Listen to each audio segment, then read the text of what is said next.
തിങ്ങും നീർമേഘമഞ്ചും ചിഗുരമൊളികതിർത്തൂവിടും ചന്ദ്രഖണ്ഡം തിങ്ങിക്കത്തുന്ന നെറ്റിത്തിരുമിഴി അഭയം നീട്ടിടും ഹസ്തപത്മം അംഘേ പൂഞ്ചേലഹാരം വലയമഴഴും പൊൻചിലമ്പൊച്ചയോടും ഭംഗ്യാവന്നെൻ്റെ മുമ്പേ ഭഗവതി വിലസീടെപ്പോഴും സാനുകമ്പേ.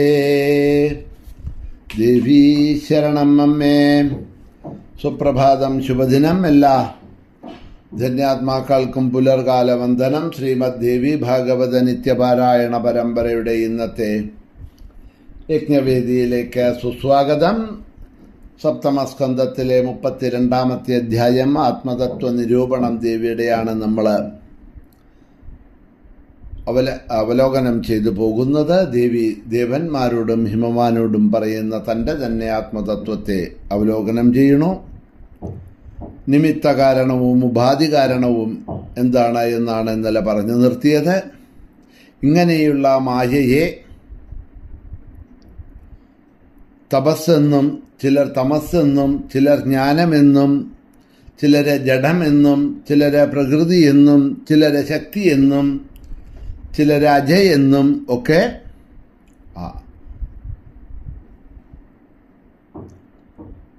പല വിധത്തിൽ പറഞ്ഞു വരുന്നുണ്ട്. ശൈവശാസ്ത്ര പണ്ഡിതന്മാര് ഇതിനെ തന്നെയാണ് വിമർശ എന്ന് വിളിക്കുന്നത്.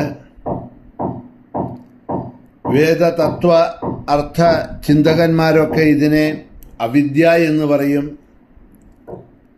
ഇങ്ങനെ നിഗമാദികൾ കൊണ്ട്, വേദശാസ്ത്രങ്ങളെ കൊണ്ട് മായയ്ക്ക് പല പേരുകളും കാണാം. ദൃശ്യത്വം ഉള്ളതുകൊണ്ട് ഇത് ജഡവും, ജ്ഞാനത്തെ നശിപ്പിക്കുന്നത് കൊണ്ട് അസത്തുമാണ്. ചൈതന്യത്തിനാവട്ടെ ദൃശ്യത്വമില്ല. ദൃശ്യത്വമായിട്ടുള്ളത് എല്ലാം ജഡമാണ്. ചൈതന്യം ജഡമല്ല, സ്വയം പ്രകാശിക്കുന്നതാണ്. ആ ചൈതന്യത്തിന് മറ്റൊന്നും ആവശ്യമില്ല സ്വയം പ്രകാശിപ്പിക്കാൻ. മറ്റൊന്നുകൊണ്ടും അത് പ്രകാശിക്കപ്പെടുന്നില്ല. ആ ചൈതന്യത്തിന് സ്വയം പ്രകാശിക്കാൻ കഴിയില്ല എന്ന് വരികില് ആ ചൈതന്യത്തിന് പ്രകാശം കൊടുക്കാൻ വേറെന്തെങ്കിലും ഒരു ഉപാധി ഉണ്ടായിരിക്കണം.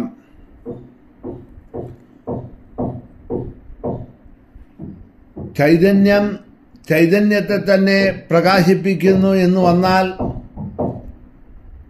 അപ്പോ ഒന്നു തന്നെയാണ് കർത്താവും കർമ്മവും എന്ന് വരും. അതുകൊണ്ട് ഒരു വിളക്കിനെ പോലെ സ്വയം പ്രകാശമാനമായിട്ടുള്ളതും മറ്റു വസ്തുക്കളെ പ്രകാശിപ്പിക്കുന്നതുമായിട്ടാണ് ഹേ പർവ്വതശ്രേഷ്ഠ ഹിമവാനെ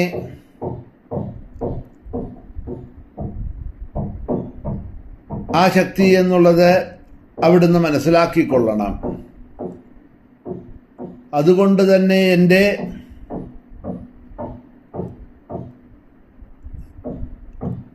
സംവിൽസ്വസ്വരൂപമായിട്ടുള്ള ഈ ശരീരം നിത്യമാണ് എന്ന് മനസ്സിലാക്കിക്കോളൂ. ജാഗ്രത, സ്വപ്നം, സുഷുപ്തി എന്നുള്ളതായിട്ടുള്ള ഈ അവസ്ഥകളിൽ ദൃശ്യങ്ങൾ മാറിക്കൊണ്ടിരിക്കണോ, എന്നാൽ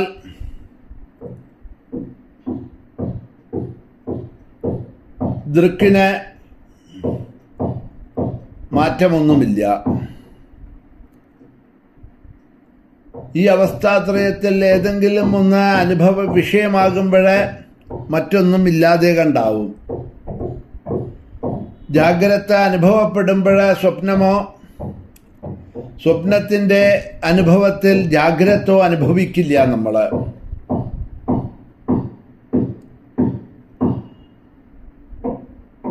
അതുകൊണ്ട് ആ സത്ത എന്നുള്ളത് നിത്യം തന്നെയാണ് എന്ന് മനസ്സിലാക്കുക.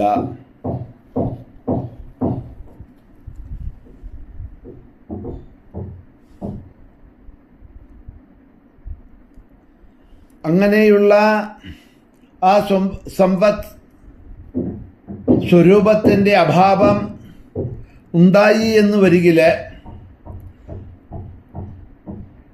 ആർക്കാണ് അതുണ്ടാകുന്നത് എന്ന് ചിന്തിക്കേണ്ടി വരും. അപ്പോഴ് ആ അനുഭവം ആരാണോ ഉണ്ടാക്കിത്തരുന്നത്, ആ ഉണ്ടാക്കിത്തരുന്നതിനെ അതിൻ്റെ സാക്ഷി ആരാണോ ആ സാക്ഷിയാണ് സമ്പിൽ സ്വരൂപമായിട്ട് ഉള്ളത് എന്ന് അനുമാനിക്കാം. അതുകൊണ്ട് ശാസ്ത്രം പഠിച്ച പണ്ഡിതന്മാർ ഈ സംവിത്തത്തിന് നിത്യത്വം കൽപ്പിച്ചിരിക്കുന്നുണ്ട്. ആനന്ദസ്വരൂപവും സുഖസ്വരൂപവുമാണത്. അത് പരമപ്രേമത്തിന് ആസ്പദമായിട്ടുള്ളതാണ്. ഒരു ജീവിയും ഞാൻ ഉണ്ടായിരിക്കണ്ട എന്ന് വിചാരിക്കാറില്ലല്ലോ. മറിച്ച് നമുക്കൊക്കെ ജീവനോടുകൂടി എപ്പോഴും ഉണ്ടായിരിക്കണം എന്നാണ് നമ്മളെല്ലാം വിചാരിക്കുന്നത്, ചിന്തിക്കുന്നത്. എന്തുകൊണ്ടാണ് എന്ന് ചോദിച്ചാൽ അവനവൻ്റെ ആത്മാവിനോടുള്ള പ്രേമം കൊണ്ടാണ് അങ്ങനെ നമ്മൾ ചിന്തിക്കുന്നത്. ആത്മാവ് പ്രേമസ്വരൂപനല്ല എന്നുണ്ടെങ്കിൽ നമുക്ക് ആത്മാവിനോട് പ്രേമമുണ്ടാകുമോ? ആലോചിച്ചു നോക്കൂ. ചിന്താവിഷയമല്ലേ?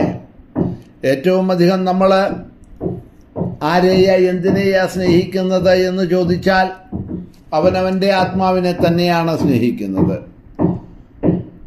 ശ്രീമദ് ഭാഗവത മഹാപുരാണം ദശമസ്കന്ധം 14-ാമത്തെ അധ്യായത്തിൽ ബ്രഹ്മാവ് സ്തുതിച്ചു കഴിഞ്ഞ്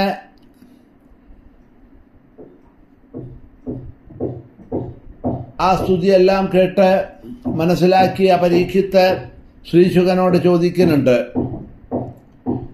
സ്വന്തം കുട്ടികളോട്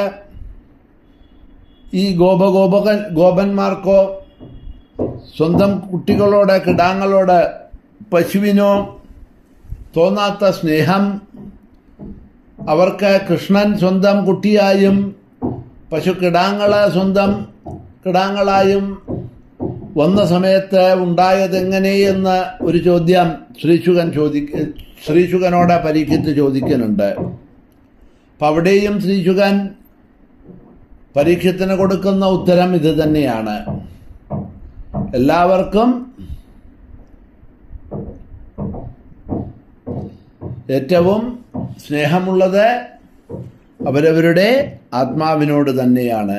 ഏറ്റവും പ്രേമമുള്ളത് ആത്മാവിനോട് തന്നെയാണ്. അപ്പോൾ നമ്മൾ ജീവിതം മുഴുവൻ സമ്പാദിച്ച 1 കോടി രൂപ നമ്മുടെ കയ്യിലുണ്ട്. ഒരാൾ കഴുത്തിൽ കത്തിയോ അല്ലെങ്കിൽ നമ്മുടെ തലയ്ക്ക് നേരെ തോക്കോ ചൂണ്ടിയിട്ട് ഈ പൈസ തരുമില്ലെങ്കിൽ ഇപ്പം നിൻ്റെ കഥ കഴിക്കുമെന്ന് പറഞ്ഞാൽ, അയ്യോ കഷ്ടപ്പെട്ട് 10-60 വർഷം ഞാൻ സമ്പാദിച്ച് കഷ്ടങ്ങളും അനുഭവിച്ച് ചേർത്ത് വെച്ച ഈ പണമല്ലേ, ഞാനിത് കൊടുക്കില്ല, എൻ്റെ ജീവൻ പോയാലും എന്ന് നമ്മൾ വിചാരിക്കാറില്ല. അവിടെ 1 കോടി രൂപ പോയാലും എൻ്റെ ജീവൻ എനിക്ക് ഉണ്ടാവണം എന്നാണ്. അപ്പോൾ ഒരു ജീവിതം മുഴുവൻ നമ്മൾ സമ്പാദിച്ച് ചേർത്ത് വെച്ച സ്വത്തിനേക്കാൾ നമുക്ക് സ്നേഹം, പ്രേമം ഏതിനോടാണ് എന്ന് ചോദിച്ചാൽ നമ്മുടെ ജീവനോടാണ്. പല രോഗങ്ങളും പല കഷ്ടങ്ങളും പല ദുഃഖങ്ങളും അസുഖങ്ങളുമൊക്കെ ഈ ശരീരത്തിനുണ്ടാവാം. പക്ഷേ ഈ ശരീരത്തിനെ വിട്ടുപോകാൻ നമുക്ക് മനസ്സ് വരുന്നുണ്ടോ എന്ന് ചോദിച്ചാൽ വരണില്ല. അതിനുള്ള കാരണം